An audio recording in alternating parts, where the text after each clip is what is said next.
You are now tuned in to Hits 92.3, where we take great pride in personal expression of one's feelings, thoughts, or ideals. What you're getting ready to hear on this show are the opinions of the hosts and their guests, and they do not reflect the opinions of Hits 92.3 radio station, the brand, management, staff, their respective advertisers, parent companies, or affiliates. Now stay tuned as this show begins in 5, 4, 3, 2, 1.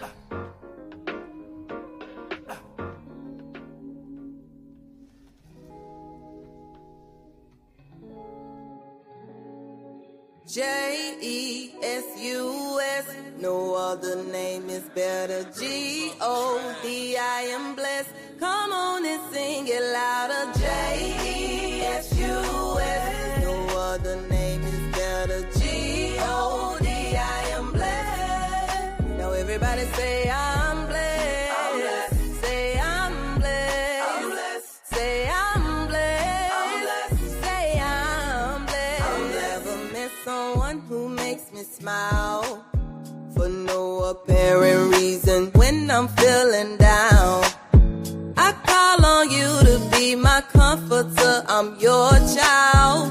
You dry my eyes from tears I cry. Never leave my side. Your love ain't like a season or people. It never change regardless of what we do. You treat us equal, even though I don't see your way out of my situation. Prepare me on a daily, keep me strong. Correct me when I'm wrong. I could've lost my mind, suicide, lost my life, but you gave me more reasons to continue this fight.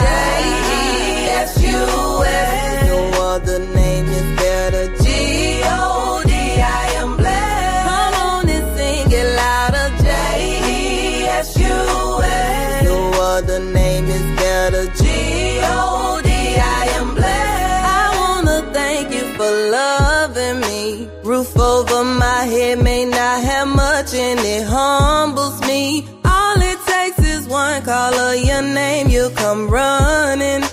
Even when I'm undeserving, you give it all to me. Struggles I endure, take them away with every little bit of piece of sunshine. Always come through when you're on time. Brighten my day with the best glow. Remind me I'm not alone.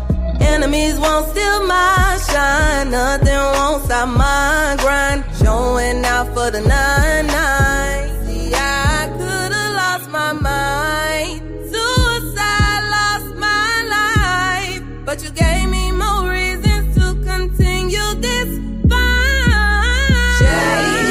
J-E-S-U-S, no other name is better. G-O-D, I am blessed. Come on and sing it louder. J-E-S-U-S, no other name is better. G-O-D, I am blessed. Now everybody say I'm blessed. I'm blessed. Say I'm blessed. I'm blessed. Say I'm blessed. I'm blessed. Say I'm blessed.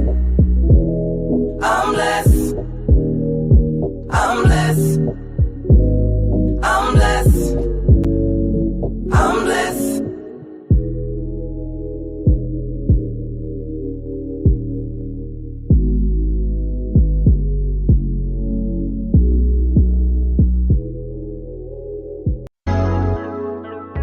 Mic check, 1, 2, y'all already know what it is. It's your boy DJ Play Something. I'm coming to you live right here from Glass House Radio. We here at the last Valley Club party ever. This the one for if you ugly, this ain't for you. If you ugly, go sit down.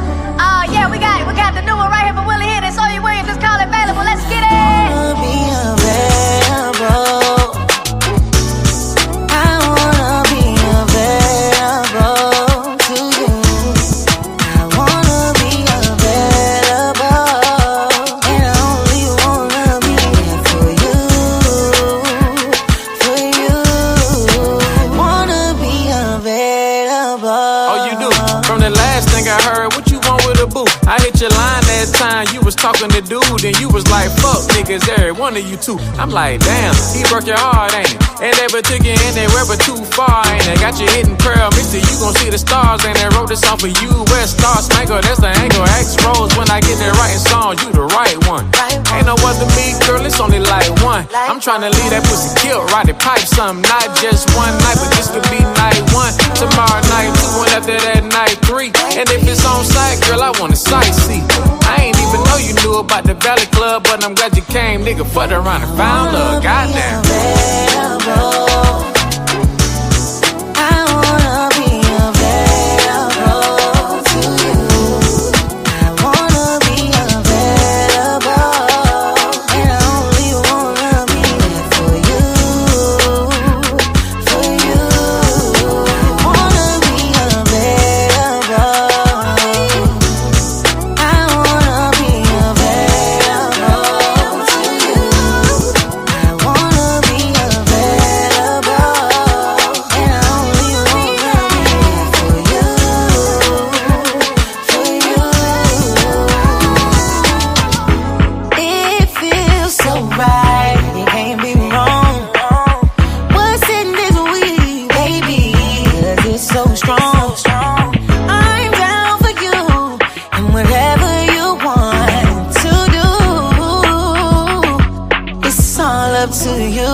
This motherfucker fine for sure. Could make you fall in love in 5 minutes, maybe even 4. Dive right onto the dance floor. She gym every day and she's so sexy in them damn clothes. But can you dance slow? Got all these other shorties wishing that they was ass dope. Pass those drinks off the rocks and keep that damn coke. Dance no manners, I handle her like a damn pro. Sad cause you just told your man no. Baby mean on the scene in a black dress. That good tequila gon' relieve you from all that stress. Tell that dweeb leave you with me, I think that's best. Hey, let's get ratchet, this your last test. Now say it with me, I say twerk, twerk, twerk. She don't move like no beginner. Booty popping like she tryna win a husband or a dinner. Twerk, twerk, twerk. Girl, I know you got it in ya. I'm available, I made my way to you. So how you feeling?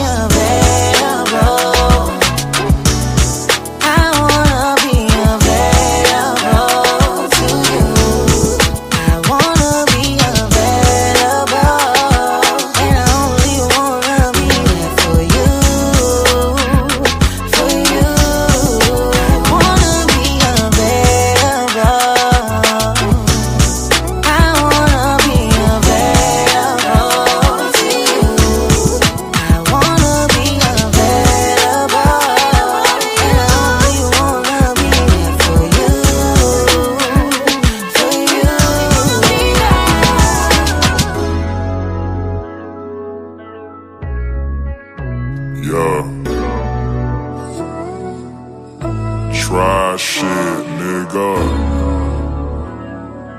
Valley Club shit, baby. Yeah. 2-eye, bitch. 2-eye, bitch. Yeah. 2-eye, bitch. 2-eye, bitch. Yeah. East side, south side, west side, and the north too. I wanna be available. I was hoping I could make you sing, but I won't lie and say I never dreamed that you're the one that sends me over. I wanna be available. These bitches hungry.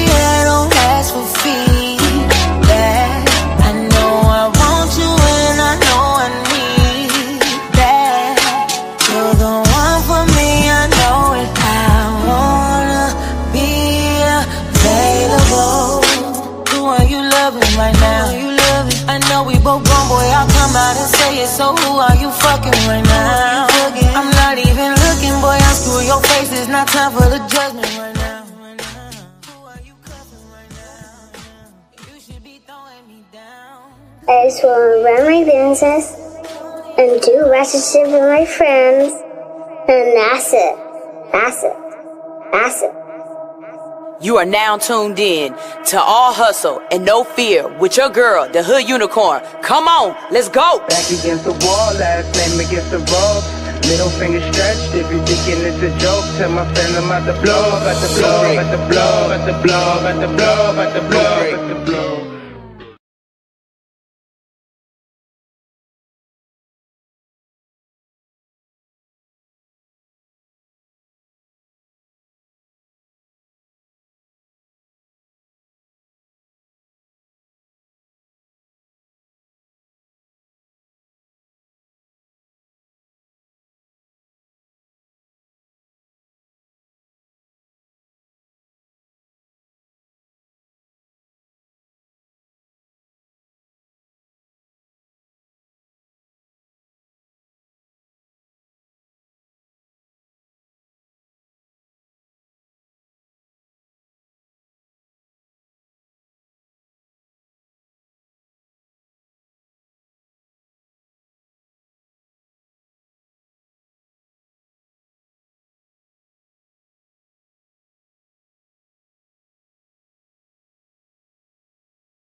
Decatur, Lithonia, Conyers, Covington, McDonough, and all surrounding areas. Something Special Bar and Lounge presents Music Bingo and Karaoke. That's right, you heard me. Music Bingo and Karaoke every Wednesday at Something Special Bar and Lounge. On the 1 and 2s, we got DJ P.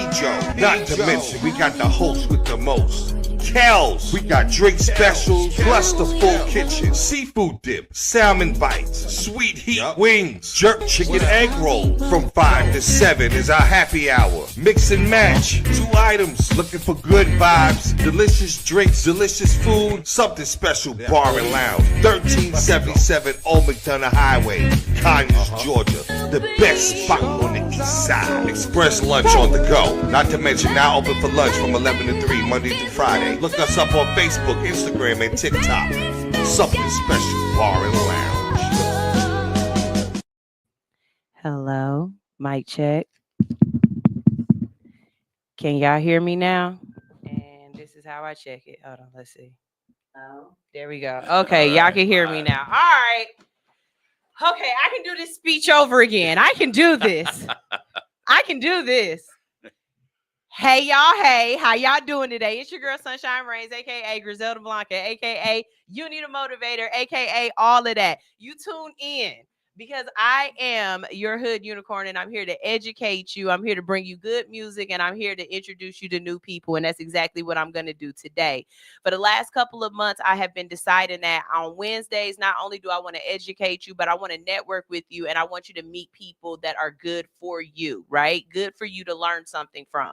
So last month, we had our comedians in. That was networking, and this month, we are talking to farmers, okay? The reason why we are talking to farmers is because there's so much going on with our food, and not just our food, but with agriculture in general, okay? So it's whether it's farmers not getting good seeds, whether it's Black farmers not getting the same grants as Caucasian farmers, whether it's farmers losing their workers, right? And that's on one side of it. We haven't even gotten to the fact of a lot of us got brown thumbs. I know I do. If I plant something, Lord, let me keep my Home Depot receipt because I will return it as soon as it dies, right? Not only that, but we need to learn. He's laughing at me. Not only that, but we need to learn how to farm, to fend for ourselves, to be able to feed ourselves. There might come a day where we will not be able to rely on the government to be able to feed us and provide us with the things that we need. So being able to create foods that are good for us, that we can barter with other people, is going to be necessary so that we can be sufficient. So all month we're going to have people in here who are not only going to educate you in some kind of way about the land, the soil, the things that grow out of it, and who you are and what you can do about that, but we're going to have people in the building that are just going to help you change your mind about different things of how you're living and how you notice what's going on around you, right? So today we have in the building with us, okay, every time I say his last name, he laughs at me because it's got a lot of syllables and my teeth hit my tongue, okay? In the building today, we have David Rotnabaugh. Well, there's no N's in there. There's no ends, but it's Rotnabaugh. Rotnabaugh. But you're getting closer. I'm getting You're closer. That's right. Couple more interviews and we're going to have this down. We're going to get this down. David Rotnabaugh. Okay, we have David Rotnabaugh in the building with us today. During the last election cycle, he ran for Georgia Agricultural Commissioner, okay? Unfortunately, he wasn't the vote that made it through, but he is still definitely doing a lot in the community. And today we are going to talk about not just farming, but we're also going to talk about cannabis. And so a lot of times, dang, I left my earrings in the car. A lot of times when we talk about cannabis, we are either talking about the recreational side of cannabis or we are talking about the medicinal side of cannabis. But a lot of people are really missing out on the agricultural side of cannabis. I've told y'all a couple of times, I want a hemp house. Why do I want a hemp house? I want a hemp house because it's more durable, because it is fire retardant, I believe, fire resistant, antibacterial, anti-mold, right, something like that. Right. Like, and then the bugs don't want to eat it up. You know, you don't have to worry about termites and stuff and pests. Yep. So different things like that, or hemp clothing. Hemp clothing is really a durable textile. We wouldn't have to replace our clothing as much if we stop using polyesters and cottons, right? Not to mention, I learned this one from David. Not to mention, if we were to plant more cannabis plants, that would regenerate our soil and help us with a lot of the waste management that we have in our soil. But I'm not going to talk to you about that. I'm going to sit back and I'm going to listen and I'm going to learn. And right now, we're going to allow David to introduce himself. He's got pamphlets, books, and everything. And this is what I really like about him. For all my friends who know what we do when we do what we do, he brought me a little something. And as we sit here and learn about cannabis, I'm going to sit here and learn about cannabis. So excellent way to start. First off, thank you very much for having me back. Thank you for always just answering the call and being like ready to share the information, because you were the first person to say, definitely I'm going to come in here. And so I very much so appreciate that, because you're giving your time to us. You're giving us your expertise. And every time that you come around, I've learned something. As you can see, I learned something. I definitely keep the information. Thank you for listening. And so, let's go with it. So again, I should say new digs look pretty cool too. Know, so anyone's not right? been to the station, thumbs up. The place Thank looks you. great. Thank so, you. Again, so the reason I want to come down and talk about farming, and believe it or not, I'm going to talk about cannabis as well, because cannabis used to be one of our largest agricultural crops in the country, specifically in Georgia. You know, and we lost track of that, and we lost track of it for a really bad reason. But I wanted to also touch back on your intro a little bit, because you mentioned about food for to fend for yourself and how important that is. And that is critical. You should know how to take care of yourself. And there's something that's a little more spiritual about grounding yourself, and, you know, meaning putting yourself into the ground and actually becoming one with that, kind of taking the static electricity out of your body and your blood and transferring it back down to the earth. Eating what you grow, right? You know, there's a part of the food. That natural cycle of life really does mean something. But even from electrical impulses, and that's kind of where I was saying, you hear the term grounded, and it sounds like, oh yeah, it means I want to be normal, right? But there's an electrical term called grounding, which you know is you ground that your power third wire. That's right. So what happens is there's a natural cycle of the earth that grounding means touching the earth, taking the electricity out of your body and becoming one. So that's one thing. But the other part I wanted to touch about the intro is there's a sense of community that growing food has. And when I was out for running for agriculture commissioner and meeting with farms in different areas, and, you know, that's one of the things I really learned, that we've gotten away from the sense of community that was based around food. And because our food system changed, and, you know, there's really what changed in our food system was kind of it's really just a couple of things where we went south, really three major things that, if I could kind of categorize them, you know, one of the first ones is the mechanization of farms. Because when don't you go past that word. That's a word I have not heard before, and you used it in the sentence, and that sentence ain't good enough for me. Explain to me what the mechanization. Say the word again. Mechanization. That's got an N in it. It does. It does. So what we're talking about, and what happened is we started making these machines, these bigger mechanical machines, so that we could start pushing the earth around in a way we never did before. We could now push over mountains and trees and level land, right? Okay. And so we got into this thing that, because of these super machines, and we got into this thing called monocropping, because it turned out to be the most effective way to grow just tons and tons of one thing. So you got like a whole wheat field or a whole corn field or whatever, instead of having corn next to green beans or whatever else. Exactly. Okay. Because the ideal in family farming was pretty spectacular.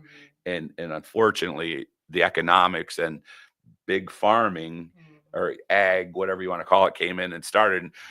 And it was driven by this idea that now we got these machines. I could make any land farmland.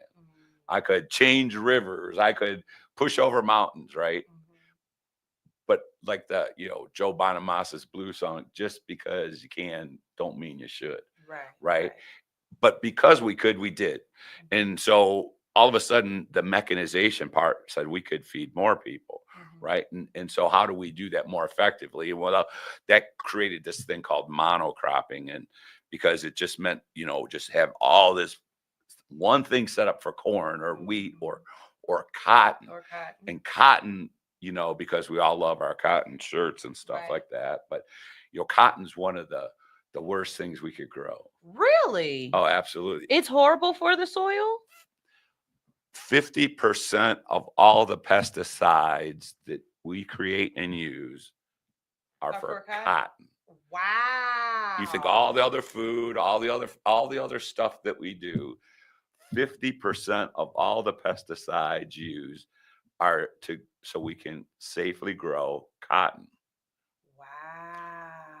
So I didn't know that. That's that's a real statistic. And so and I did, like you mentioned, I brought some stuff in case anyone wants to call us out on this, because, you know, what we've had is misinformation. Yeah, fake news. News. And or you know what? I don't even like to say it's fake news anymore. I really believe that some of the people that are regurgitating information never really actually digested the information. And so they believe what they're saying is accurate, Wholeheartedly. but they don't have enough of the actual education. They didn't do the research. They're just regurgitating the bullet points of what somebody else gave them. And so I feel like when we say fake news, to me, it's more so like a person is trying to deep fake you or trying to tell you a lie. I don't think these people think they're lying. I think they're just dumb. Like not they're uninformed. Uninformed. There we go. Right, There we go. right. There we go. And to make it clear, there are people doing deep fakes just to mess with you, Oh, right? definitely. But then there's another group of people that Right. took that information and kind of thought, well, now I'm informed, I can talk really loud, and then someone will really think I'm smart. Exactly. Right? Like the whole the propaganda that came around cannabis, and you have so many people who are telling you different things about how bad cannabis is for you, and this is your brain on drugs or whatever.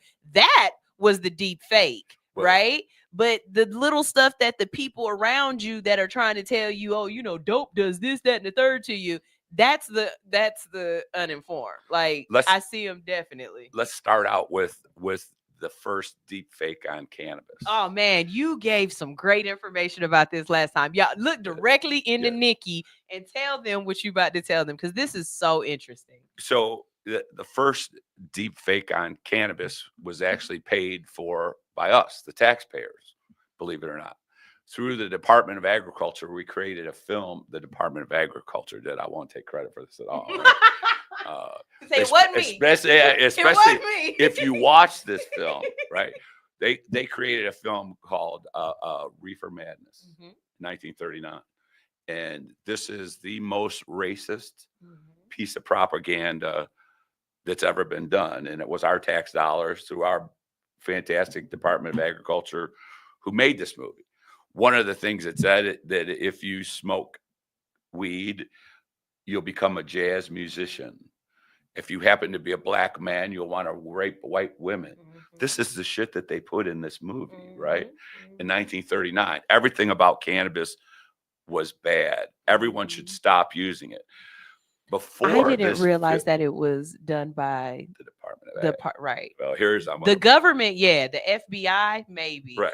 But the Department of Agriculture Right. says a lot. How about, even worse, right? It should be some Department of Conspiracy Theories or something, right? Because it's our tax dollars perpetuating a total lie. And not only that, perpetuating divisiveness between all the people.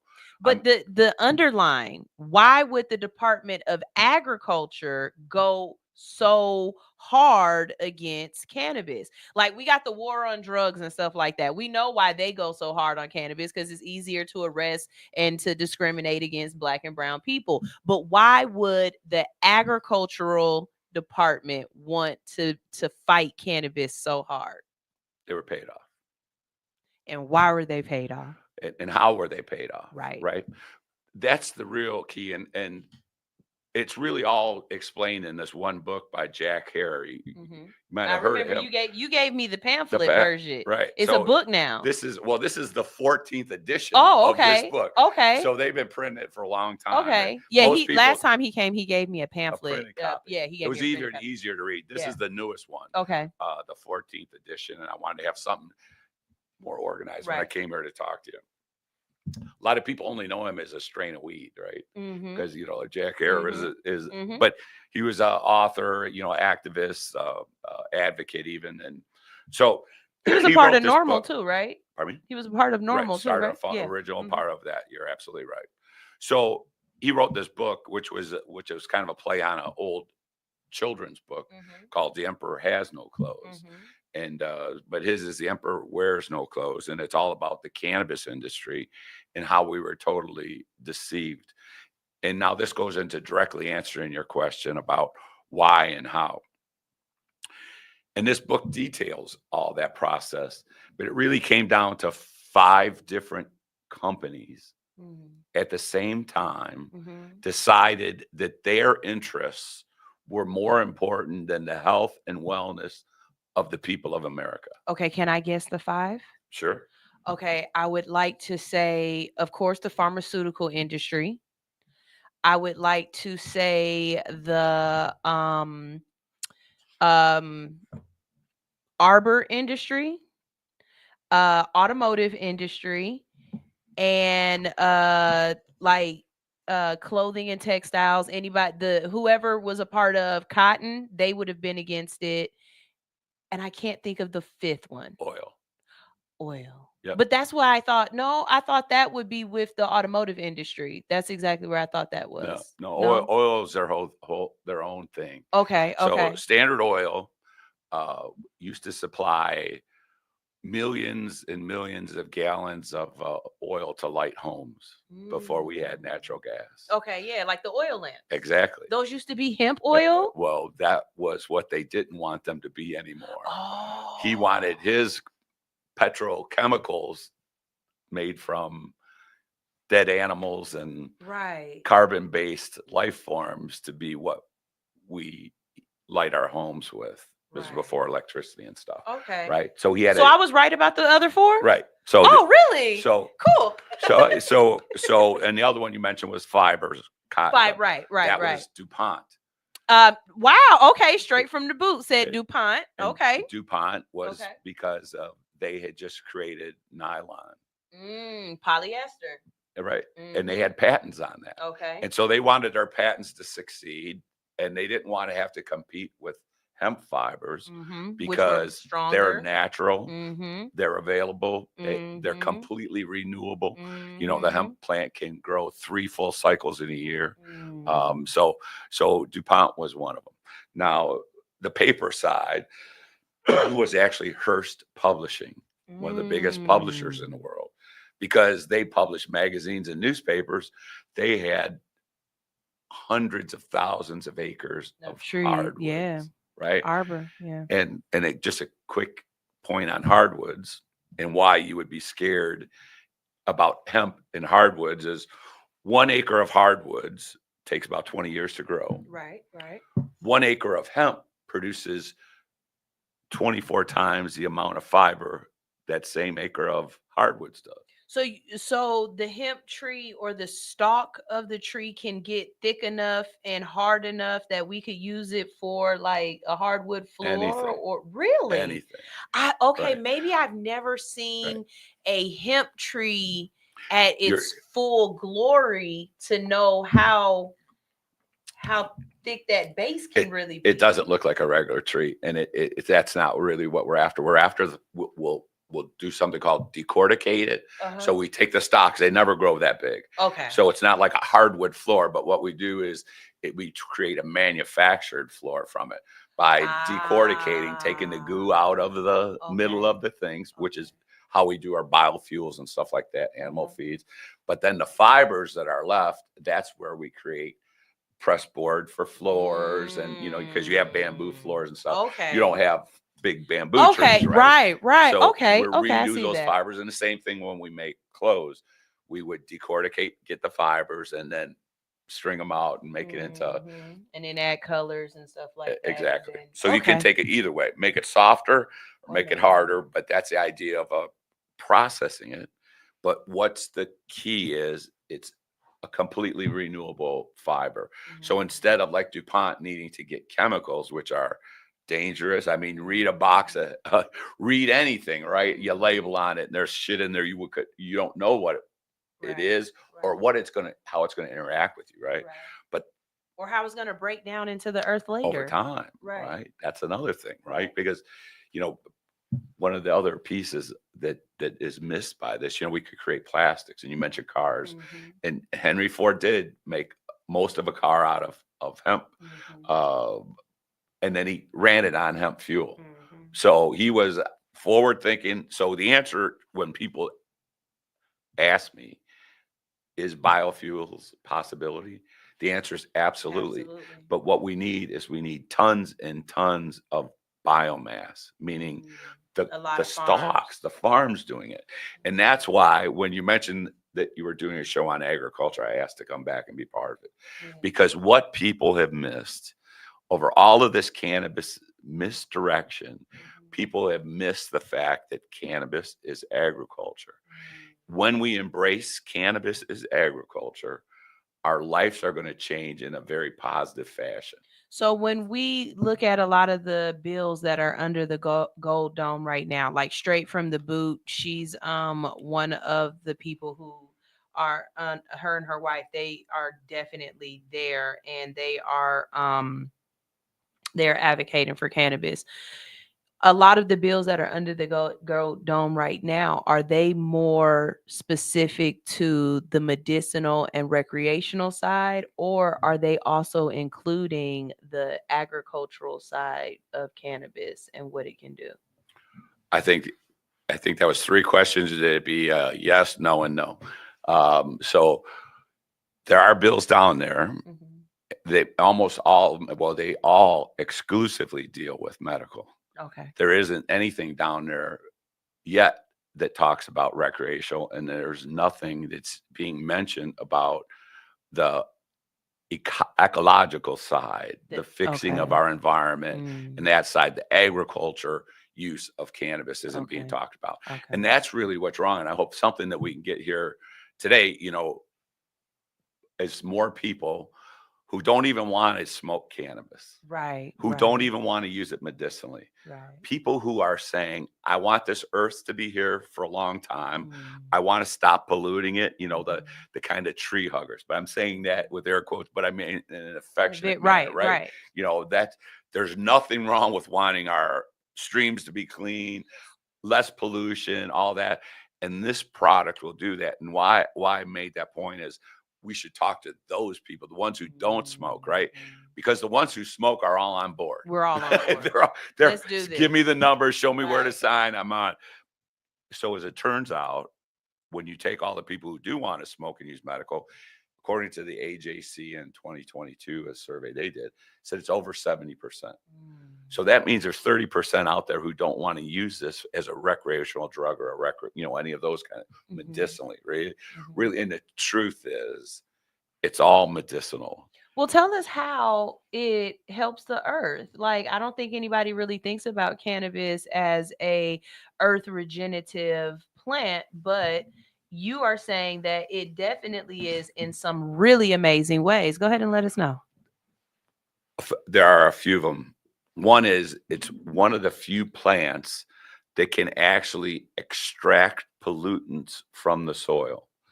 This is a game changer because we could still use the hemp plants to extract and rebuild the soil. And it does that through a couple ways.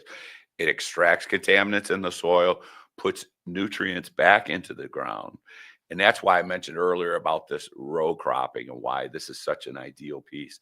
Because you typically, if you have monocropping or row cropping done, your focus is 1 crop per year. But because cannabis can do 3 crops in a year, you could put this as a rotational crop on that same land to put nutrients back into the soil that next year you would have had to supplement with bringing in nitrogen and fertilizer. So by planting cannabis as a rotational crop, you now can start to rebuild the soil because it also has a deeper root system. So it helps to break up the deeper soil, and so that other bacteria and stuff can grow in there and, come a healthy environment for plants to grow. So number one is we could use it to help regenerate the soil, rebuild the soil, while still using that biomass to do other stuff like fuels and things like that. And the only reason that we don't do that is because Georgia laws say that if that cannabis plant happens to go over 0.3% THC, it's now called marijuana, and you would have to destroy the entire crop instead of getting any monetary value from it. You would have to destroy it. So they're saying that this plant, this cannabis plant, you plant it thinking it's just going to be an intermediary crop. And yes, some flowers on even the what we call as hemp, right? And we should probably go into the idea of breaking those terms down so people understand that hemp is really cannabis. it does refer more to the male sativa style plant, and we're used to flowers that we smoke are more from the female plant. The flowers are what's important. That's not what we want for the industrial. We want the taller, spindlier stalks because there's more fiber and there's less cannabinoids because we're not that interested in them. We're interested in this to fix the soil, create a renewable resource that has virtually no impact, no negative impact on our environment. So what were you saying the first time we met about our landfills and cannabis? Well, landfills are toxic, and we have one right over here, Cop City, right? Cop City, most people don't know why Cop City became that. It's one because if you go over there, and I've done it a lot of times, I've been over there, it's a pretty rough part of town. Part of the reason is it's right next to a big dump. It's right next to a big dump that has illegal dumping right next to it. So that area is all contaminated. So what could be this beautiful park, and I envision this. And a matter of fact, I envision that us getting to this as actually turning it into cannabis college is what my hope is, or cannabis community, because cops got their stuff and the fire department have their stuff. And let's face it, I would rather have them trained than untrained. So they need a place. Let's give them a place. But the rest of the land should be recovered so that we can use it for something beneficial. So let's use cannabis. I think it'd be kind of poetic justice too if we planted all of Cop City with cannabis. I think that'd be kind of fun. But then use that to reclaim that land. And as we do it, that contaminated hemp we'll use to create concrete barriers to start creating walking paths and sitting places so that this becomes a very cool place that we can teach people about this renewable resource. Maybe ultimately put in a school or an education facility there, and then even an entertainment facility, right? Again, we'll be safe. It's right next to Cop City, right? Well, let's, if indeed we'd be safe if we had the bill that I've proposed, and we'll talk more about this in a minute, the Georgia Cannabis Freedom Act, but I don't want to get off our topic of rebuilding the soil. So because it puts different nutrients in, if we use this as this rotational crop and gave our farmers a way to take that biomass to market, they would do it all the time. We would all of a sudden, Georgia, which at one time hemp and cannabis was its number one source of revenue, because they used to make sails for ships and ropes. And I heard one statistic that USS Constitution, a big sail ship, from that's been rebuilt and stuff. There's like 4 tons of hemp rope on that thing. So this is a huge opportunity when we talk about it. And that's why, again, I was very pleased to come down and on this to talk about the agricultural side of the plant, because it is so impactful. Like, I'm thinking a lot of jobs could be made from the agricultural side of this. Yeah. People, when you talk about the cannabis business, people think about long hair hippies selling pot at a dispensary, No, right? I'm thinking about, well, God bless them, right? We need those too. But thinking about construction workers. Well, you think about, how about think about the fuel? These aren't short term, temporary jobs. These are skilled jobs, long term. These people will be putting up plants to actually process it into fuel. So there'll be engineers, there'll be workers, pipe fitters, welders. This is a huge play. And as a matter of fact, I'm down at the Capitol pretty regularly on all these bills. I go down there to fight the ones that I don't think are right and make comment. And I end all the time by saying we should pass no more cannabis legislation until you pass what I call whole plant, full plant legalization, because everything else that we're doing so far has been nothing other than a diversion. And like I tell the senators and representatives when I meet with them, you spent thousands of hours creating legislation to stop people from smoking pot.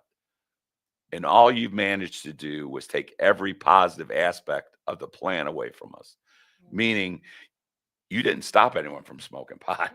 All the legislation, you've imprisoned thousands of us, and I have, and we can get into some scary statistics on the amount of money that we're spending just on marijuana crimes in this state is hundreds of millions of dollars a year, right? Because we're worried about someone smoking pot. And we're giving up literally billions of dollars a year in revenue. So we're taking people out of their productive lives, removing them from their families, right? Their nieces, uncles, dads, moms, kids are being imprisoned over this plant. And we dropped all of the economic benefit to this plant because some people are down there are going, you know what? It's a Bible Belt and I just don't like the smell of marijuana. Well, those people need to get ready to participate in this program. So do we have any states around the country that have started implementing this in a way that you are interested in at least copying or trying to reciprocate what they're doing? Here's the cool part. 22 states have already done some form of legalization, either recreational, as they call it, or adult use, if you like that term better, or medical. And as I mentioned, in the kind of true spiritual sense of this thing, it's all medicine, just like food is medicine. And you should treat it that way. If you only ate one type of food, it wouldn't be a healthy diet. If you only did one thing, right? So you have to take it all in as part of the whole. But the idea is no state has done it right. As a matter of fact, most of the states have done it really wrong. And here's why I say that. I'll just quote two different statistics.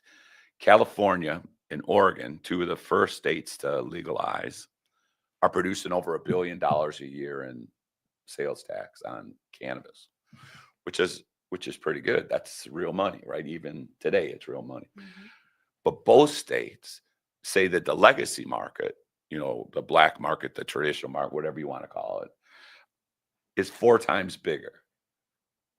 So through their legislation, they've still moved themselves out of the market.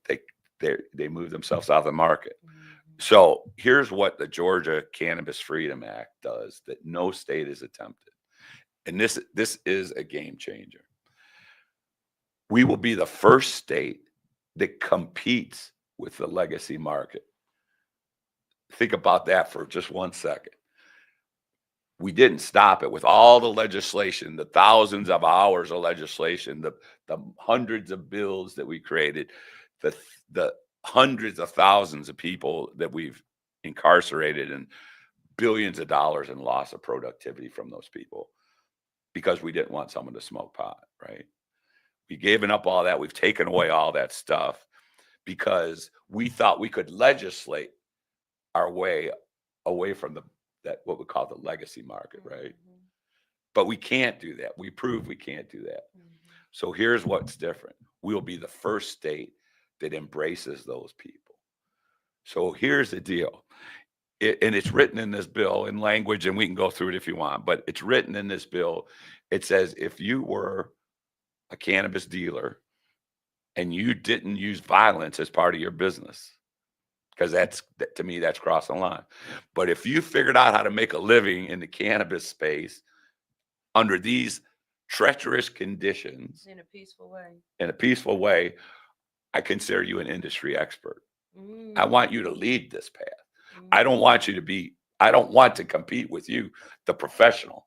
I want you to become part of this. Of the business. Yeah. Part of it, because you know what? You're the ones that are going to educate us to make sure we're doing it right and proper. So it would just be that they didn't have any violent crimes, but what if they had been arrested because of like having cannabis possession?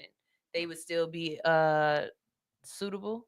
Absolutely. Okay. And that goes into the language of the bill that we could call it specifically. And I want to mention that anybody who wants to read this bill, if you'd go to grassrootsassociation.org, you can download a copy of it. You can also download a simple 1-page overview of the bill that kind of touches on all the things, because there's a lot in here like restorative justice. You mentioned that, communities that were adversely affected by cannabis prohibition Mm-hmm. should be part of this program. Mm-hmm. You know, again, and if you were a nonviolent charged not with the nonviolent cannabis crimes, it says you should be out of jail immediately. Your record should be expunged.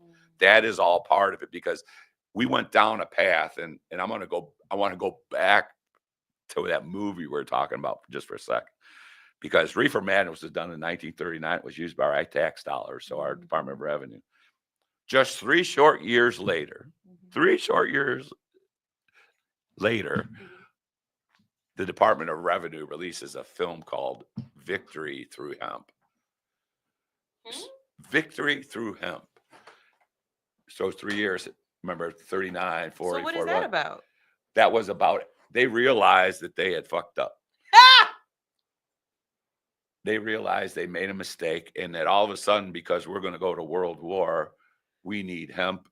We need hemp everywhere. Oh, because they needed the product. For the war, for clothing, for sales, for rope. So our same tax dollars, 3 years later, they did a 180-degree turn and said, everybody should be growing hemp now. After we just told you you're going to learn jazz music and you're going to, become a rapist and all this other stuff if you use it. Now they're saying everybody should grow hemp. So why I was going back to that, things change.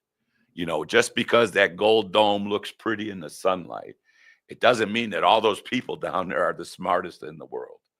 A lot of them are very nice. A lot of them are very concerned, but they don't have a clue as to what's going on.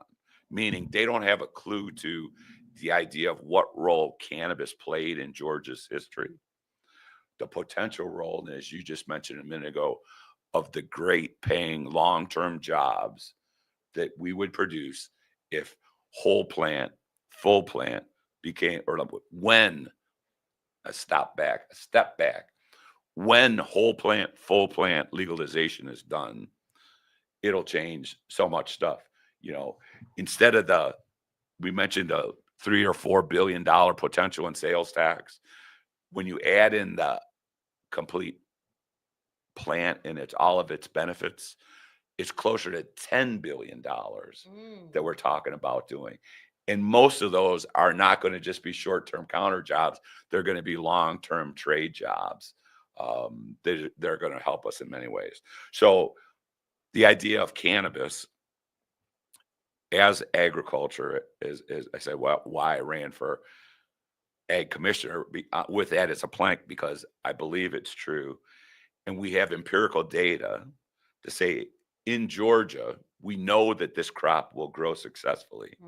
We know, even in the Georgia clay? In the Georgia clay. It ain't nothing but rocks and orange stuff, red orange stuff in our ground. So you know what? You're right. Remember, this is a weed. This weed will grow almost anywhere. This weed will grow over in Cop City, around all the cops, and it'll still clean the soil. So we could still recover the rest of that land and turn it into a beautiful space over there by this simple plant. And like I said, I think it would be kind of fun to have Cop City turn into Cannabis City. And, oh yeah.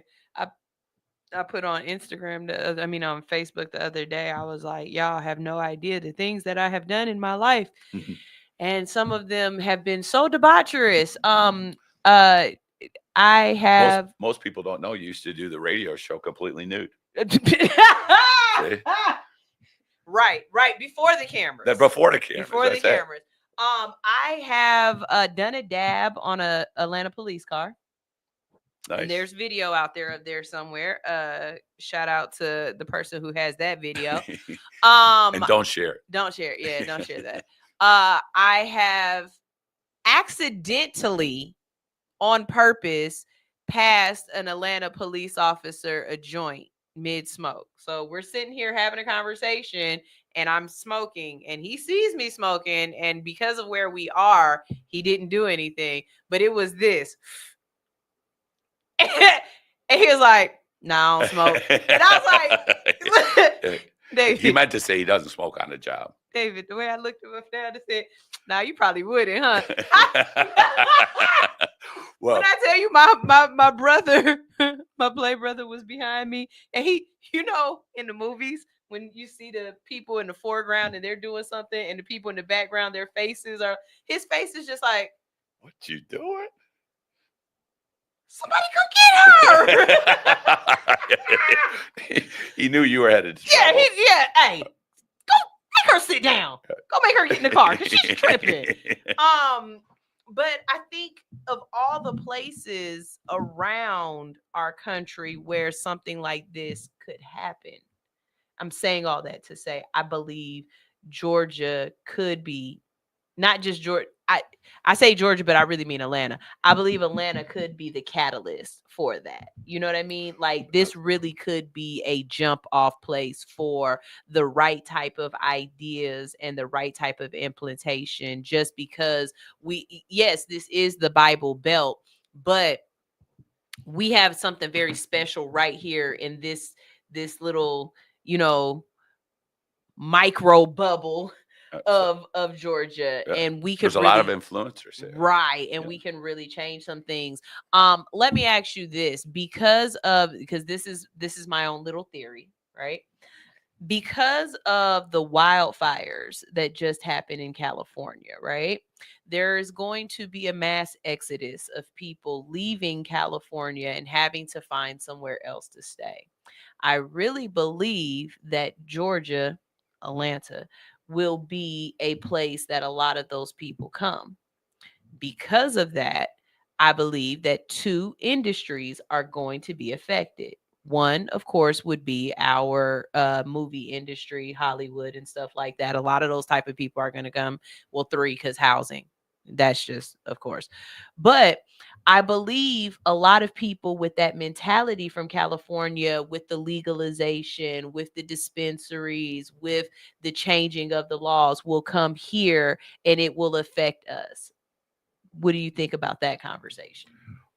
I agree that this is a hot spot, not only because Hits 92.3 right, because we're here. You are here making it happen, not just because of that, but certainly that as well. And obviously, we already have a huge entertainment business here in the movie and TV and stuff. So that will expand. I would like to think that it would carry down to have a positive effect on cannabis, but I don't think it will. I mean, they're going to want their weed. Well, see, they're gonna want their medicine. Going back to what I was saying, everyone who wants weed gets weed.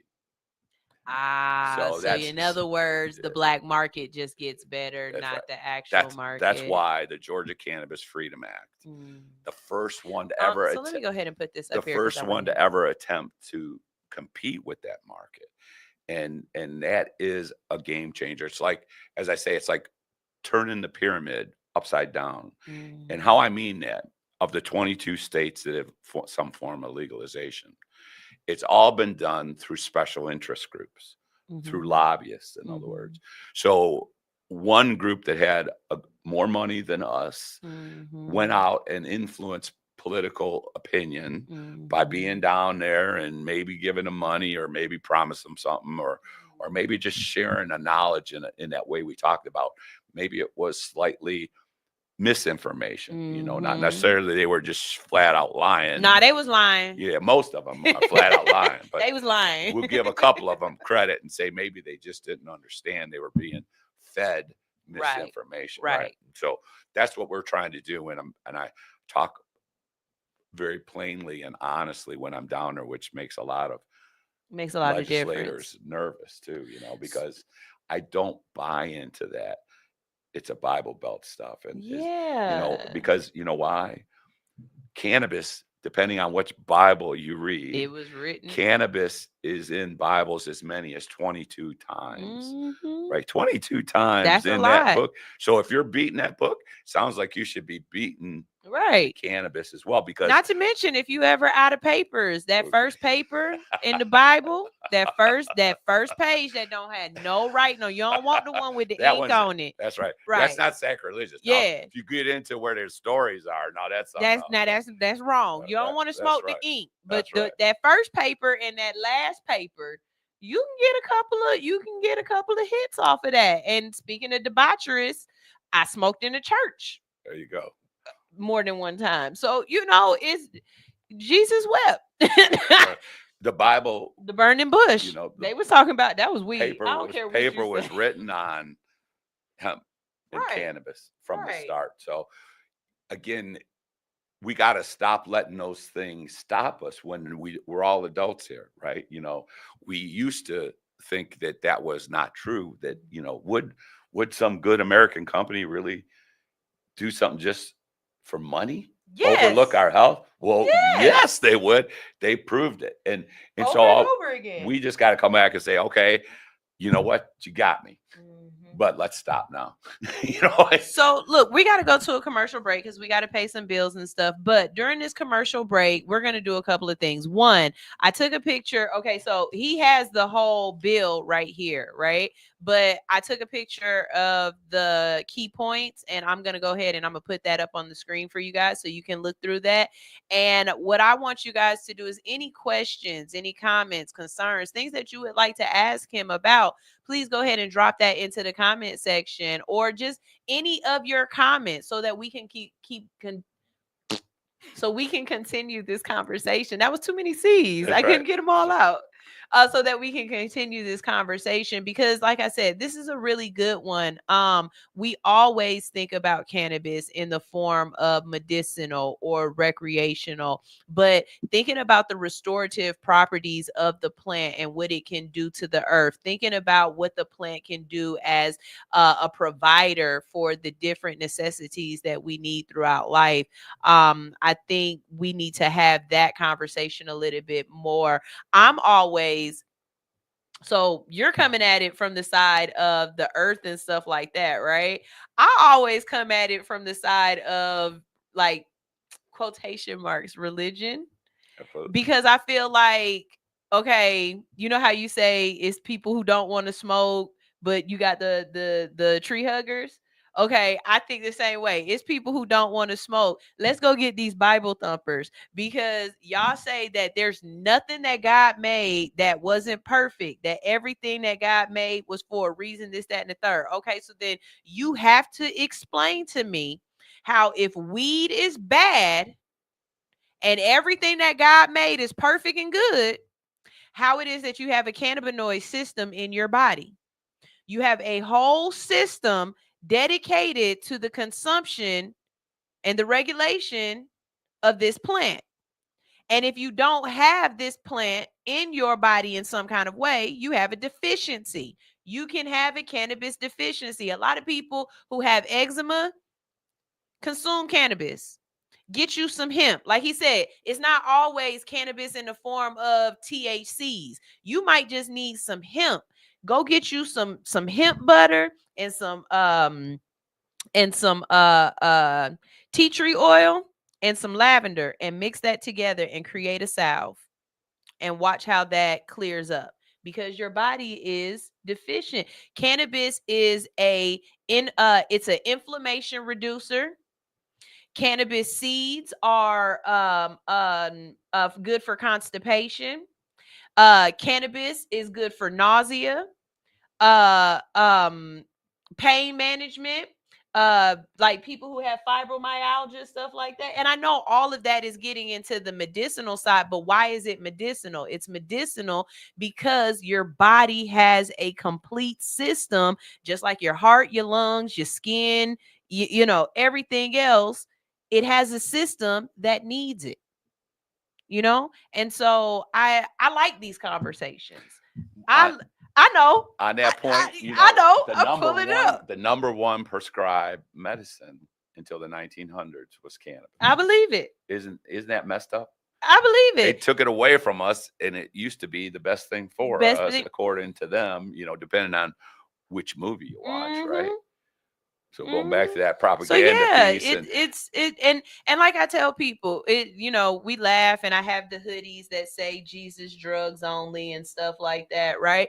But unless a bale of it falls on top of you and suffocates you, there is no amount of cannabis that you can consume that will turn your lights out. Now, temporarily sedate you Yeah. is one thing, but completely turn your lights out. No, That's a cover of the book talks about deaths from all the other drugs and go down. How many people die? Yeah, marijuana, absolutely zero. Not one person has died. Exactly, y'all. We're going to a commercial break. Like I said, I see y'all are starting to drop. The Herbal Trucker is here. I'm glad because I was waiting on you to show up. But I see you guys are dropping some information that you guys want to talk about. Keep doing that, please, please, please. I'm gonna put up this information about his bill, and we're gonna have a song play. And when we get back, we're gonna have some more conversations with David Rodabaugh. All right. Yes. Say it. Look, my brain was like, it's no 92.3. ends. She got No it. ends. She got it. I got it. This is all hustle, no fear on his 92.3, the real definition of internet radio.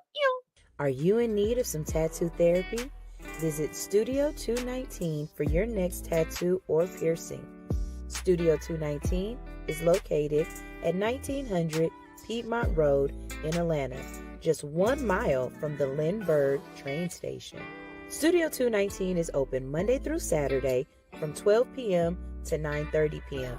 and closed every Sunday. Book your appointment today by visiting www.studio219ink.com. That's studio219inc.com. Make sure to follow 219 on Instagram for promotions and specials at Studio 219ink. Studio 219. Let us fix your creative itch. Weed is good all the time, and all the time weed is good. Hashtag Agram. We gon' show. Yes, sir. Oh, so now y'all wanna pull up. Now y'all wanna pull up. And whoever that is that drove that ugly red car parked in my spot, nigga, your shit getting told right now. It's getting told, nigga. Do I, man? It's your boy DJ Play Something. We live right here on Glass House Radio. One time for your mind, gotta hit him with a slow kick. Lil J saw the game back in 96, wanna be a player to Joe shit. See, I had a nigga hook, so I got up on the mic, can't do it like no beat. My style prime time kick to me, I'ma run it back, and I probably got about 4 picks. Give me that, yeah, rhyme with a nigga. You can put a style, I be fine with a nigga. You lose anyway, you dead, white chalk, got a thing, and I be doing lines at a nigga. Say the wrong thing, about to try, we can make you famous. You can wanna sign to a nigga. Y'all can't keep up with me, man, I got too many flows, don't it sound like 9 to a nigga, stop lying to a nigga, now back it up. Pedal to the metal, I'ma keep it gassing up. Hell yeah, I got it, I sagged it up. Dead pearl rose hit no batting gloves. I know I got ADD, but I can't understand what you say ain't adding up. I charge your one price and I charge you more. Hell yeah, I jacked it up. I don't know you nigga, you don't know me neither. But I know I'm showless either. Confederate Rose, I go ape shit when I leave my band. I'm showbiz pizza. One thing I learned about life, it goes on my road is reefer. Don't call us out and get scared. Go to church and go get Jesus. That's my thesis. Yeah. Hold on, now get your hands out. Get your hands off the merchandise, you feel? Hey, it's the biggest stepper in the room, baby. Put some respect on my feet, and you hear me? Shit. Endo, what going on, big dog? Hey, you was snapping on that motherfucker, you feel me? DJ play something with it here, pimp. Hey, man, I don't think they know who this is, but hey, I'ma learn them today. One time, hey, jumps the boogie. Girl, it's the boogie man. What's goody? Trap on the cookie land with a sweet tooth and do the Superman and that nookie. Super Saiyan to them rookies. Big time, I like many. Fresh like a new potato, but the inner leg got out them panties for real. We gon' show you how to kick it for show. Tease it, baby, bend the shit out the dough. Believe it, baby, we gon' keep it wavy. We eliminating all that rigmarole. These nigga wanna trick on the hoe. Splurge on them, spin a bird on them, doing all this and doing all that. But they grown still gon' swerve on them for a player. Fresh up out the Himalayas, going Jerome in that motherfucker. Got it going on in that motherfucker. I ain't with the regular, gotta meet me at the throne in that motherfucker. Space stage pimpin', out of sight with it, going gone in that motherfucker. Try going strong in that motherfucker. I done put up to the bag with a bag on me. Gang of bad bitches tryna throw that ass on me. Shaq's hoe alone in my motherfucking glass, homie. Wanna learn how to be a player, me and he in the head of that class, homie. Yeah. We gon' show you how we party. Keep it up. We gon' show you how we party. Keep it up. We gon' show you how we party. Keep it up. We gon' show you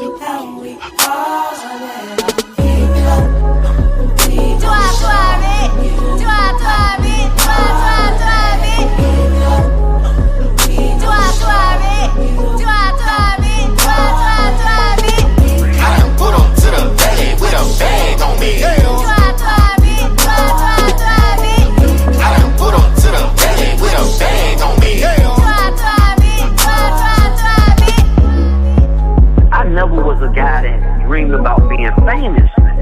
I wanted to work, make the songs, the process. You get me? Right. Yeah. I didn't even think about the money. The money was a secondary. The fame was secondary. I didn't want to be on the radio because I wanted to be famous like Michael Jackson. I wanted to be on the radio because I wanted a song on the radio like Michael Jackson. There's a difference. Right. Yeah. I didn't want his fame. I didn't want the money that Michael Jackson had. I wanted to have a song on the radio like my heroes. And I wanted to work real hard at it. And I wanted to see the seeds that I sowed years ago, writing those songs, writing those poems that I wrote when I was a little kid, performing those talent shows, become something, and it did. Issue and we're back. I think part of the issue is that a lot of times we don't have the space to have the conversations so that people can understand. So we're just having, conversation in the back, of course, and just talking about different things. This that he brought me, can we talk about this? Sure. Okay, but look. This that he bought me is a solventless live resin, and it's a disposable or whatnot. And we were sitting up here talking about the different laws and different about, capabilities and stuff. And I was just asking him, so technically under the law that we have now, or under the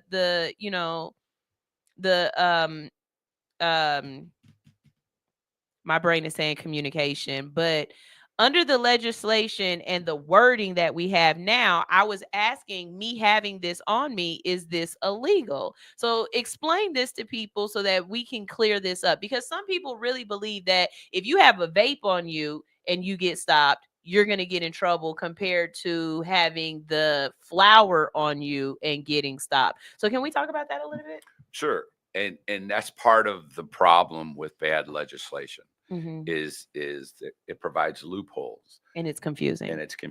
And so the answer, my answer to you is that vape illegal? And the answer is no, it's completely legal. You should have the right to do it, right? So, and that's how often these cannabis discussions get shut down.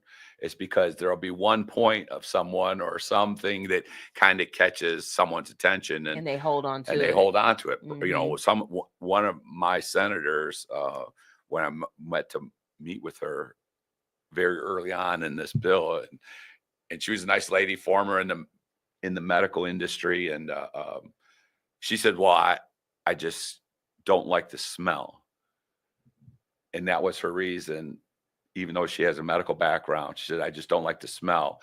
So that was her justification to say, I won't learn about these other benefits of the plant because I don't like the smell. I almost want to ask you who that is, because it's on my website. It's Sharon Cooper.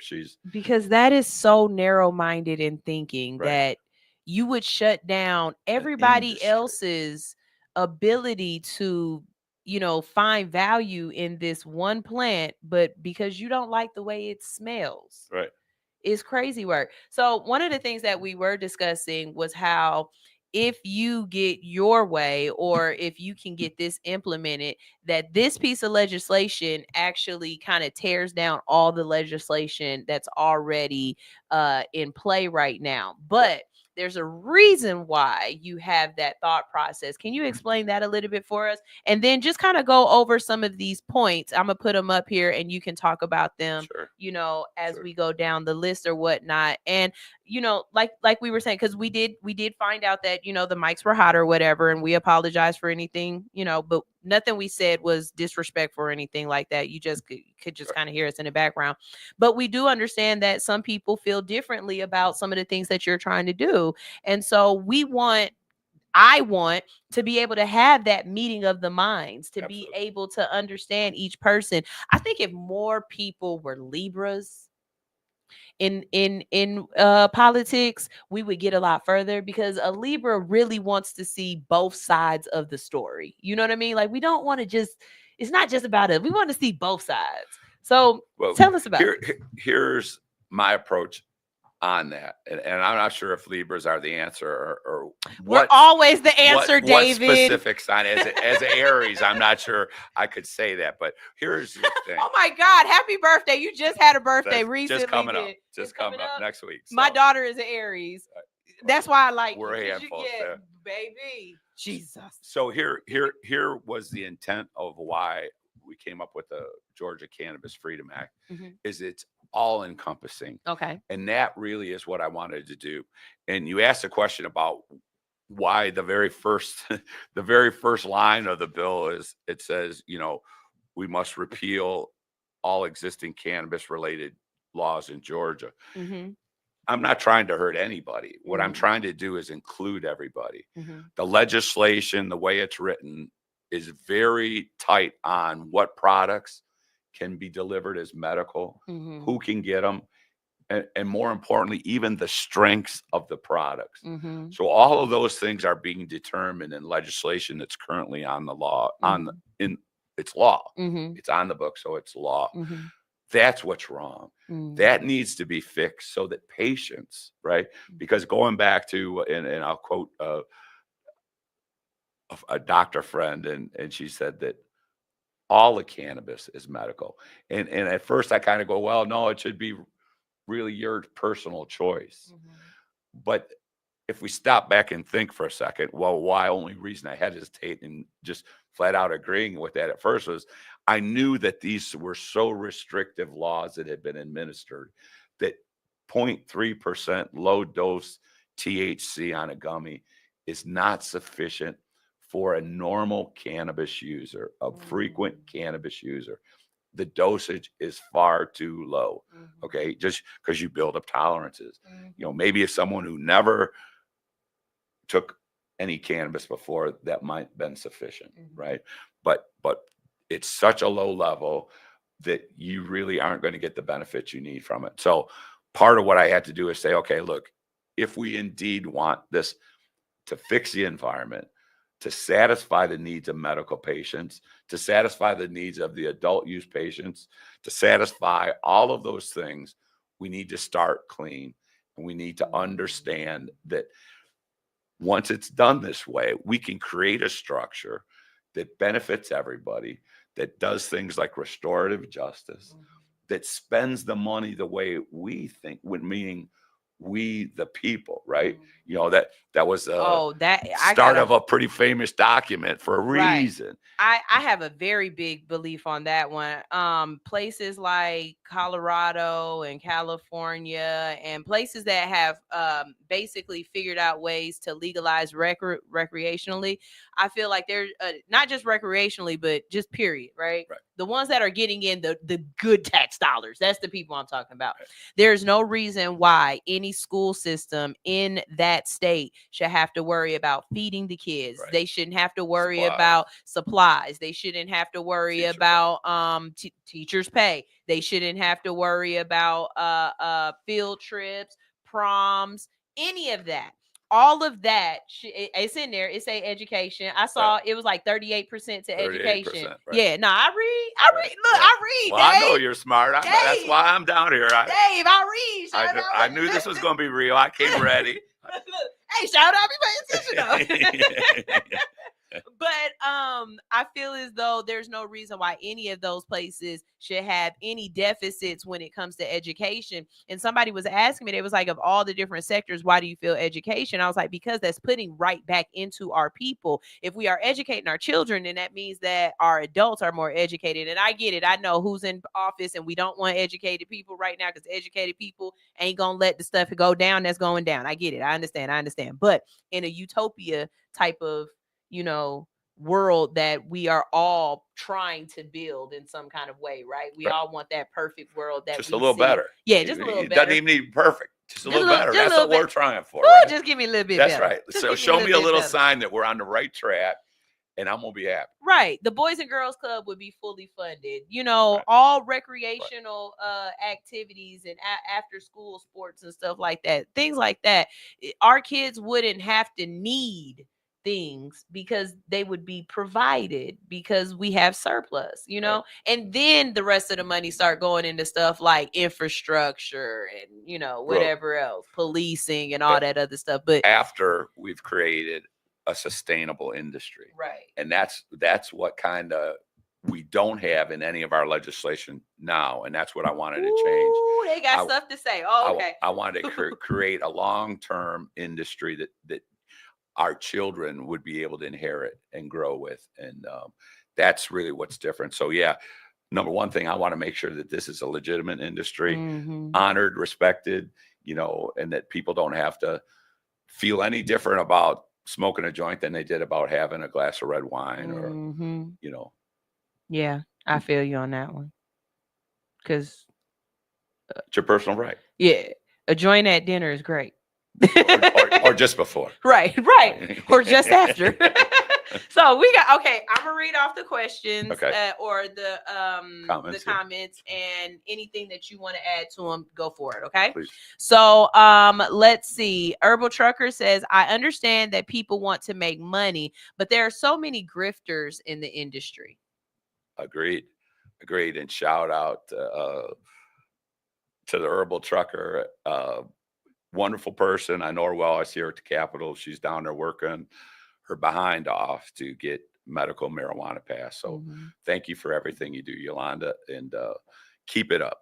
And what we're doing is only going to enhance her ability to make her cause successful. And people that want this just for medical will have it. Because under your bill, with the deletion of all of the other legislation, you wouldn't have to pay into it to get your medicine. You wouldn't have to buy a marijuana card or a you know, something saying that you're okay. Like, you wouldn't need all of that. You would just be able to have the plant.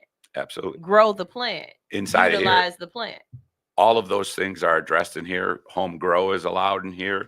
So someone who really just purely wants it for themselves and wants to grow it, make sure they got the best product, fully organic, all that. It provides that provision for you.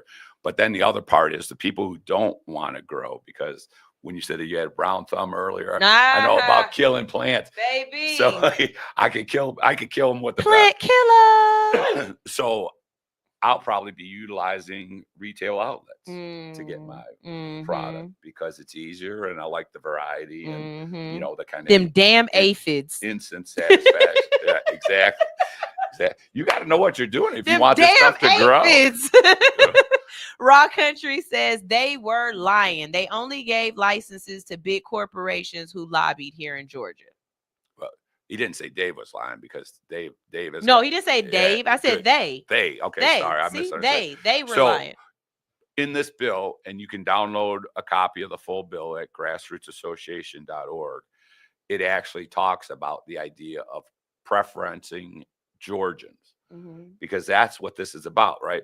This isn't the Brad and Chad bill, as I've heard that term used about out-of-towners coming in and buying license. The Brad and Chad. So Scotty, thanks for that. He's one of my buddies, and he told me that term.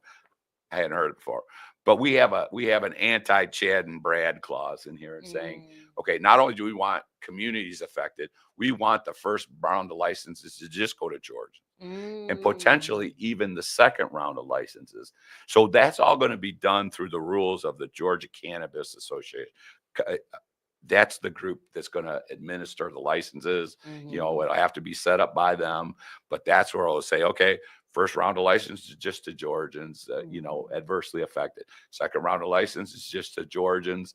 And maybe after 3 or 5 years, we'll start letting other people in. But other states, again, and why you asked, is there any state that's doing it right? The answer is no, because other states set up licenses and said, okay, you know, like in whoever can come, or you said, got okay, people from Canada like running I through think there. Oklahoma did it, and they said, okay, you know, Oklahoma should get licenses first, which is part of the way they got over the hill. But then they let those licenses be transferred right away to, you know, Chinese companies and other stuff. And so that's what we want to avoid. So no, I'm not all about just getting everyone from, you know, the mega companies to come around, because That's not the real success in the cannabis space. And this kind of comes back to us in that earlier talk about community. You know where we're going to win is in these things that we'll call, and matter of fact, I'll call it this because the Department of Agriculture has a separate fund to help people in something called cottage industries. That's what we should look at this as.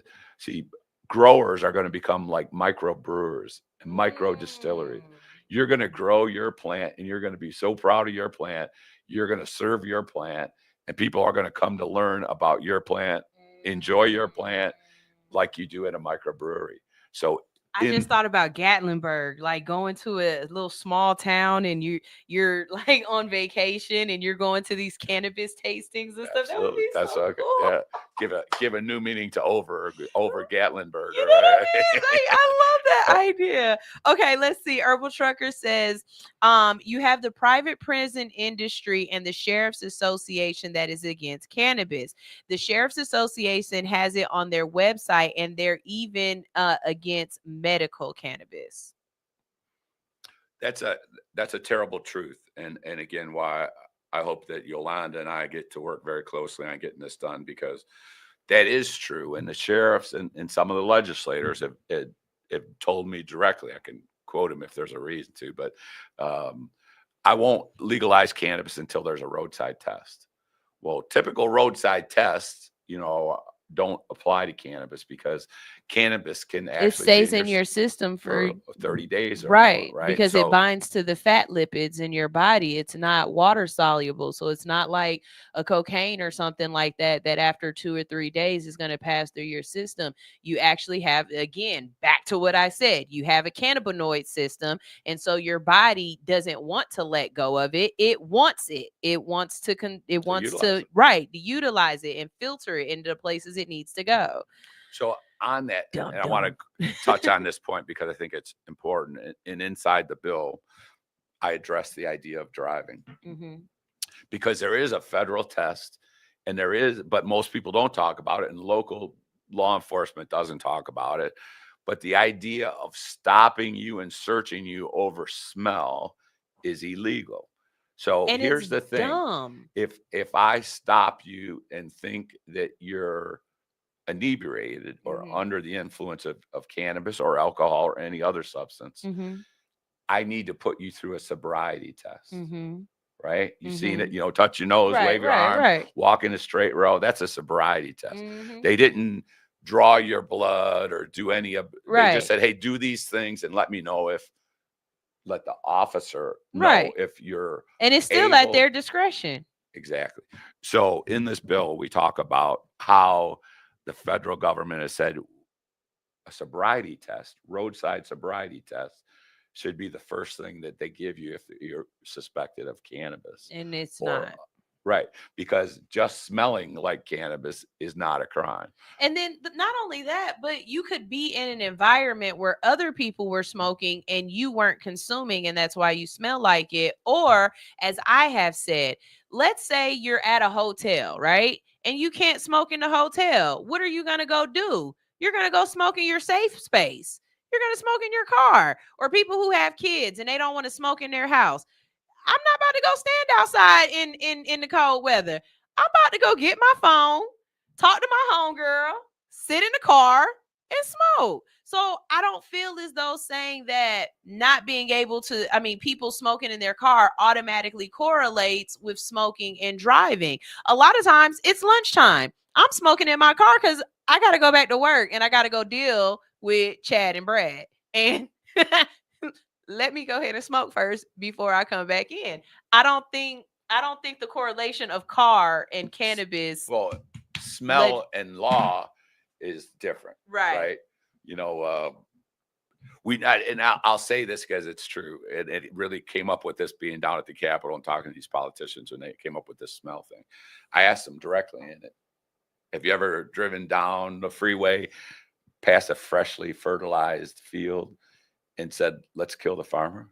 Let's stop growing something, because for 1 minute as you drove by, your senses picked up something that you weren't used to. That's just letting you know you're alive. But it didn't create this natural instinct to say, kill it.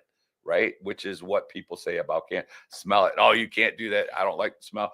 Well, I like eating This senator food. is sitting on me right now. The senator that says she don't want to pass it because she don't like the way it smells. Yeah. Like, I'm hearing so many different things in my head. Well, do you like the way that sage smells? Everybody, I got a friend right now that if you burn sage around her, she's the demon that you're trying to get rid of. It irritates her. Yeah. But she ain't trying to stop everybody from having sage. Right. You know what I'm saying? Right.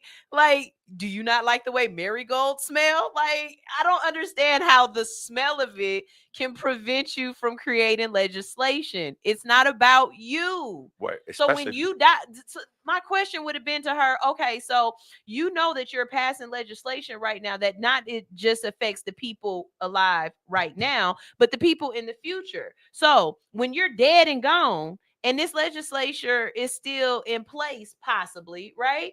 How is that fair that you're not even on the planet and can't smell it no more, but it's still affecting other people? Right.